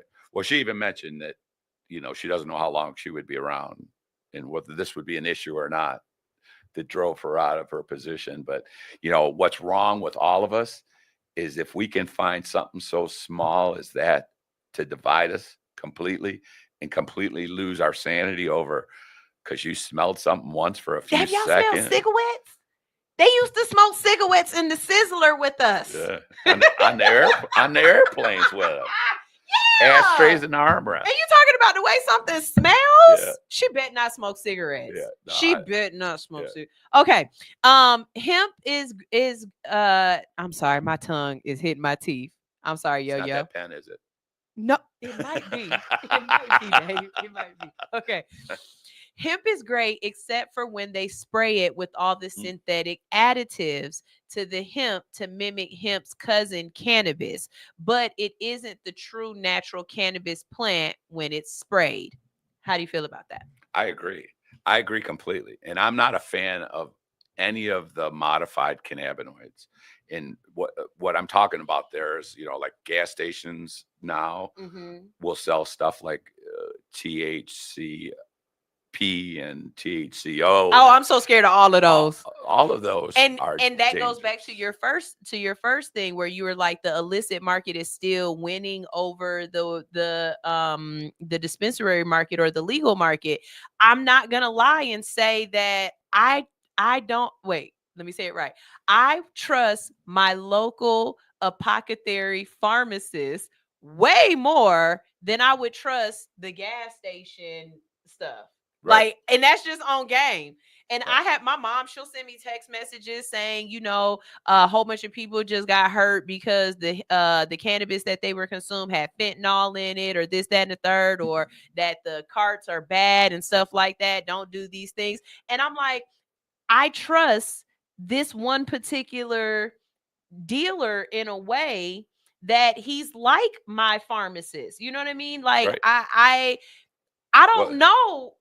No, I'm it not goes going to back say to that. that I thing. don't know the people at the gas station. It's all medicine. Just depends how you use it, But I want to go back to this modifying the cannabinoid part because I'm totally against that. Okay. I don't think we should do any of that. That's like terpenes and stuff like that, right? Well, terpenes are kind of the flavor and the taste. Okay. In it. What happens is the plant creates all these different cannabinoids in there, and there's terpenes, but some of the cannabinoids are like THC, CBN, CBG, CBD, all those different cannabinoids in different levels. And what happens is to create these products that you see in gas stations, and it used to be in smoke shops too, the THCA flower, which was really just happened to be young marijuana plants, which most people didn't get, right? But it met the legal definition of being able to comply underneath the law, so it was passed through. So again, what and how we talk about is important, but the modified cannabinoids I'm completely against, and that's all of the stuff. And here's the reason: if you ask anybody, do you want genetically modified food? No. The answer is no. And whether it be corn or wheat or whatever, we understand, no, we don't want genetically modified food. But on that same topic, you want genetically modified weed, right? And Do you want genetically modified weed that was probably modified by a scientist who was probably sampling his own shit? Right? Does that kind of put this into so so you got some scientist making something up. Okay. He might be tasting his own wares, and that's the stuff you want to buy. I think no. To me, it's whole plant, full plant. Let's stop the craziness. Let's get it out of gas stations. I don't think that's the right place for it. Yeah. The laws, the way it's going to come up, and the way that the legislator is probably going to do it. There's going to be some combination of liquor stores that could sell plants, could sell vapes at least. That's what they're trying for, vapes and gummies. Some people are trying to say, okay, vapes and gummies, no flower in liquor stores. Mm-hmm. But then once it's passed, there also will be dispensaries, and there'll be these clubs that you can go to, tasting rooms and stuff that, like I said, where those cottage industries will really thrive. But that's a little different. But no genetically modified cannabis. Yeah. Herbal Trucker says cannabis cannot be prescribed because it isn't legal federally. Medicinal cannabis program is needed because of the CJS Act. That bill says prescribed, but there's no way it can be prescribed because it isn't legal federally. So what the Georgia Cannabis Freedom Act, and why it still, even though I said it wants to immediately repeal our medical marijuana laws, there's a provision in there that'll say that all medical cards will be accepted. So that if you have a medical card and you find certain advantages of, like some people want it to travel with, they find a certain level of comfort. That's exactly what she says. A card is needed. It protects you when you travel. Right. So what we have proposed and will include in here is that the benefits of your medical card, whatever they might be to you from whatever state it was issued in, will stay with you. Okay, so if you're from California, you just don't need a card here. Right. We're not going to mandate a card here. Now, I would still say that we should issue cards so that if they go somewhere else, That's they right. can be able to utilize their card. But here's the reality of the way this is. We're not the only state that's in action to get their cannabis laws either changed or modified or engaged. And there's also federally that's going on. So all those things are kind of working together, and some conglomeration of all these pieces is going to come out to be what we end up with. So, and it really goes down to if we could just get it federally rescheduled and not just decriminalized, it should be descheduled. It should be descheduled. Yeah. I mean, I've been saying rescheduled for so long at this point, that's the bare minimum. Rescheduling, right. Allow banking, right. which gives us the industry somewhat of a legitimate. So you don't think it should be on a schedule at all? Like, I mean, even aspirin is like a Schedule 3 or whatever, like that, right? So you don't think it should even at least be a you think it should just be off of the schedules at all? Like it should be like oregano. Yes. Okay. Cannabis is agriculture. I do believe there should be age limits in buying it, because it shouldn't be sold to kids. I got no problem with that. Now, if kids need it for medical purposes, they should get their parents to buy it for them. But absolutely, my real motivation factor, I think it's a personal right. It goes beyond all of these things it's a right that. Yeah, like, I don't feel like the government should tell me how I should escape reality or how I should medicate myself or whatever I want to do. I don't like that the government, but I'm also a woman, so we can go down a whole list of things I don't like the government try to be doing about my body. It is. Well, I agree with almost all of them because they shouldn't. Right. I believe in limited government, and that's why more bad legislation on top of bad legislation is just kicking the can down the road. Where, like I said, we're all adults here. Let's just stop. And so are the politicians. Although it's really easy for them to use these. I'm in the Bible Belt, or I don't like smell, or I can't do a roadside test. Ooh, that I don't like smell one. I'm so glad that I try to only do positive type interviews and stuff like that. Because if I wanted to have her on here, I wouldn't be able to get past that, and it would turn into a negative type of conversation. Because I just, for the life of me, that might be the dumbest reason for you, and not a reason as a person. See, that's what I'm taking out of it. So Personal, selfish. right? So Personal selfish. reasons. That's on your own if that's how you want to vote as a person. But when you are a representative of of your constituents, of a mass of people, having such a personal reason as to why you don't want to vote for something or why you don't like it is crazy work to me. Like, Well, that's crazy. We did end that meeting abruptly after she said that, and because I asked her, so you're okay with putting your constituents in jail Over because you you don't didn't like the the way they smell? smell. And That I promise you, if you run again, if she's running again and you run against her, that needs to be what you run on. You can smell like whatever you want to smell like with me. I agree. You can smell. I don't care how you smell. She do. Like, I swear to God, I would be on that one so hard on her. Okay, we got some more comments, and I want to get to them before we have to get out of here. So, as quickly as you can respond to these, okay? If the legislatures have told you directly that you have an issue with medical cannabis, what makes you think that they want to go ahead and add this home grow immediately? Baby steps. This is Georgia. Let me read all of them because she's got a couple of them. Why dismantle without having a replacement? And I think she's talking about the cards. And she says, no, that's not what he said before about medical cannabis cards. When we discussed about this particular bill, he wanted to dismantle the medical cannabis program completely. And then straight from the boot, her wife says, I agree. When the bill was reviewed by us, we addressed medical cannabis and you said it wouldn't be needed. Can you clarify those statements or just what they're saying here? And I did say that with this, the medical card wouldn't be needed because you'd be able to get better product at more places at a better price. So that's why I said it. Okay. The issue about a card for traveling, that's why the group that and as I mentioned to Yolanda before, you know, this is to set up and has the provisions to set this up. And part of it has to be clean legislation so that we can build the right legislation. So I did, as I mentioned just a moment ago, I said that we would accept and honor other people's state cards and for issue whatever cards benefit so that they could that they travel. have, right? And that's part of what came out of the discussion with Yolanda. So I'm glad she's Yeah, definitely. And I think that's the part of it too, is those parts where you might not have thought about that, or you might not have, you know what I'm saying, like those loopholes.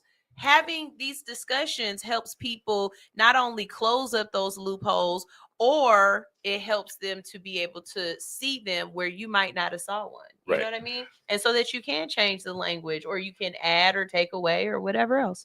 And part of need to understand is in this bill, we do create an authority group, right? Called the Georgia Cannabis Authority. And that's the group that would issue a card for people who want a medical card. That's the group that would say how many licenses go in each one of the 3 rounds that we're going to set up and those parameters. So what this legislation was really set up to do was put the parameters around what that board would do, that cannabis authority would do. But that's how we answer the questions like for Yolanda and her wife about saying, look, we're all for medical. It's just, I don't want to be tied to the medical program to get my product. And that's kind of what it is today. It's saying, yes, we've made some progress. Like on there's nowhere I can go and purchase cannabis legally for real right now because I don't have a medical card. Correct? Well, you can't even purchase for real if you had a medical card. You can only purchase limited products. That's why I'm saying that, and that's why, again, you know, the fear over the medical being removed and rewritten is really beneficial for everybody, even the medical people. And the one kind of, and here's one of the reasons, if the product is fully legal, you're much more likely to have an insurance company pay for a product as a treatment than if they're saying it's not. So in that sense of potentially getting help from your insurance coverage might be easier to get. The idea of not restricting people with their concern of traveling. So we'll issue a card. Just in my mind, I know that there's very little value to it because the program, especially if you have to pay for it. Right. And the program to date has not supplied people with product. You know, the product that they've given and allowed under the law is subpar. Now, some of the bills that we've been fighting over this last year and supporting some of them are talking about bringing flower back in. But all of those things are temporary fixes instead of saying, okay, everybody, let's stop. Let's fix this. Let's build a sustainable industry that serves the medical people, that serves the adult use people, and that and serves our favorite tree hugger people who don't want to get high, don't want to use it for anything other than healing the earth. Because when we do that, it takes that 70+% that the AJC said just 2 years ago. It takes it past the 90%, which means that even the people who don't like the smell, I don't care, because this is what Georgians want. Remember, we the people, it isn't them telling us. They're supposed to be doing what we want. So if 80% of us more want this. And that's what just pissed me off about her. Because it's not about doing what we want. It's about what you feel. Just because you don't like the way it smells. That pissed me off. Okay, so I have time for one more comment. Yo. I only got time for one more, and I'm gonna pick the one I'm gonna do because it makes sense. It's a good question. She asks, why dismantle instead of amending the current law? Sometimes you have to work with what you have and build from what you have and amend what you get. And amend to have what you want. This is bigger than just Georgia. And I ended it with that because I think that is a great way to encompass everything that you came in to talk about and to end out the show. So why break it down? Why start over? Why this, and why cannabis, and why grassroots association? Okay. Go ahead. And first off, look I want to thank Yolanda and her wife for what they do for the medical cannabis industry. It's been a yeoman's work, and they've done it. So that hats off to them. Here's the reason, though. You can't build a skyscraper on a bad foundation. You can't even build a house on a bad foundation. What we have done through Haley's Hope and the medical marijuana laws here in Georgia is a bad foundation. It started off wrong, limiting products. It started off wrong, limiting license. It is very discriminatory who could participate. That is not what we're about. So unfortunately, yes, there comes a time that you tear down the house to put up the new building. You tear down the house to put up the new community. You tear down what it was so that you can build the future. That's what the Georgia Cannabis Freedom Act does. It sets us on a path to have a sustainable cannabis industry serving the 10 million people of Georgia. Whether you ever smoked a joint in your life, whether you ever want to smoke a joint in your life, it doesn't matter, because this will have positive impact on you, the voter. It'll have positive impact on all of us through our ecology, the ecological benefits that it brings, and monetarily. This is a huge revenue boost for Georgia when we embrace whole plant, full plant legalization. We bring in the farmers, we bring in all groups of people under one message. It's time that we have an adult conversation about cannabis. It's time that we pass the Georgia Cannabis Freedom Act and let us go about our business the way that God intended, with the plans he gave us, with the Constitution that said we should be able to do what we want in our own homes when we want. And I'm a firm believer in that completely. So please go to grassrootsassociation.org, download the bill and the overview to read it and understand it, that I'm not trying to exclude everybody. I'm trying to include everybody. And with that, all I can say is thank you for your time. Thank you for listening. Thank you for having me down here once again.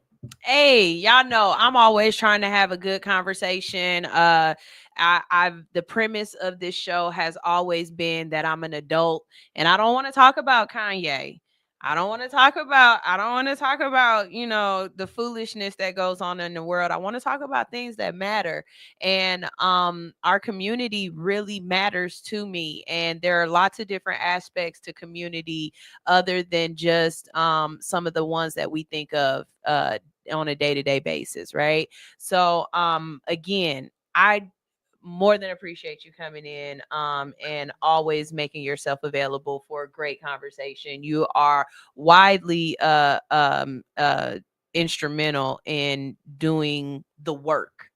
You know what I mean? And that is necessary because a lot of people talk the talk, but they're not out there actually doing the work. You know, if there's ever a time, and I always say this to you guys, and same thing with you, Yo-Yo and Straight from the Boot. If there's ever a time where there's something going on and y'all need me to get the information out, send it to me. You know what I mean? I post it, I'll repost it, I'll talk about it, I'll let people know. One of the things that we didn't get a chance to talk about that I did want to talk about was the rescheduling of the amount of THC that can be in the beverages and how that's affecting a lot of different people right now and what's going on with that. So we didn't even get a chance to talk about that. But again, we got good conversation. And so thank you so much. And I know you'll be back again. Absolutely. You'll be back again. Absolutely. We'll see you in here again. You're a friend of the family at this point, you know? Thank you. Y'all, we got to get out of here, but it is Wednesday. That's right. I add the extra in there. It's Wednesday, and we have a long lineup on the Hits 92.3 platform. Coming up next at 11 o'clock, you have PushLeanyToGod.net and Stoner Brown with the Goat Shop. And guess what? They are going to have My Angel Ross. If you don't know who My Angel Ross is, she is the very first NIL recipient in Douglas County, and she plays flag football. So they'll be talking to her later on in the day. We have who is Kales? I was about to say her Instagram. We have the real Kales in the building, and with Love is Cool with Kales, that's from 12 to 2. From 4 o'clock to 5 o'clock with the countdown, we have Unbox Top 10 and with Bliss, who is Radio Ready. At 6 o'clock, we have Gold Tooth Truth with the Golden Hour, and that is an hour of music, no interruptions, just grooving and thumping and bumping. Okay. And then at 7 o'clock, we have Rocka with relationship advice from a single guy. And at 8 o'clock, we have Queen and Keish with Voices of Queen. I told you, we got a whole lineup, okay?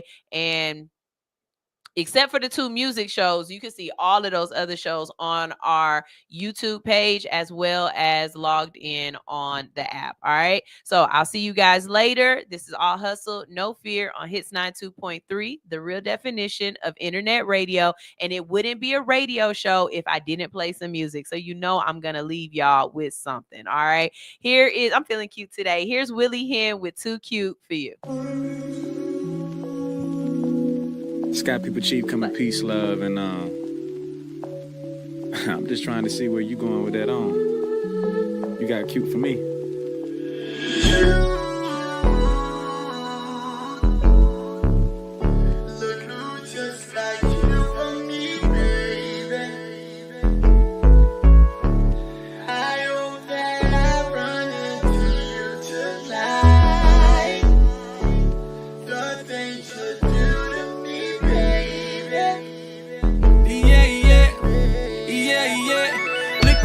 Looking like my baby.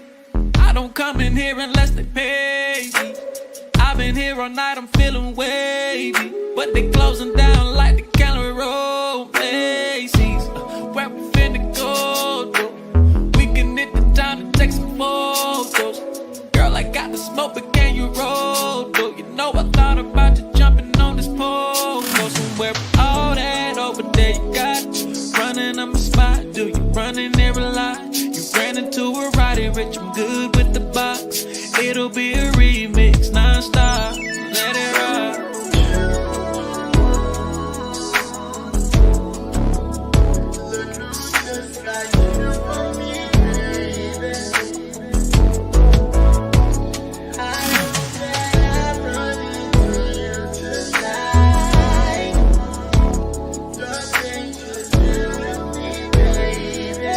La la bringing back Jet magazines, ain't it? Beauty of the week indeed, that's a queen, ain't it? And she throw back on the smoke. I asked what it is, she said the presidential shit, not that tangerine, ain't it? She said, boy, stop. You thought it, you tried it. I said, yeah, whatever, if it's so that I'd buy it. Windows to your soul, girl, I love the way your eyes get. When I look into them, I fall in a pool of violence. That's just what it's like, I got a jet that you can pilot. When we see each other, always frequent flyer mileage. It's always a laugh, she be like, whoa, why you so childish? Because the internet, she said, jet be quiet. You know I'm a fool, Barrymore, I'm a riot. Like God is to a like God, I'm a lion. You can't make you, we ain't been the best by it. You know what it is, me and Slim, we just vibing.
Decatur, Lithonia, Conyers, Covington, McDonough, and all surrounding areas. Something Special Bar and Lounge presents Music Bingo and Karaoke. That's right, you heard me.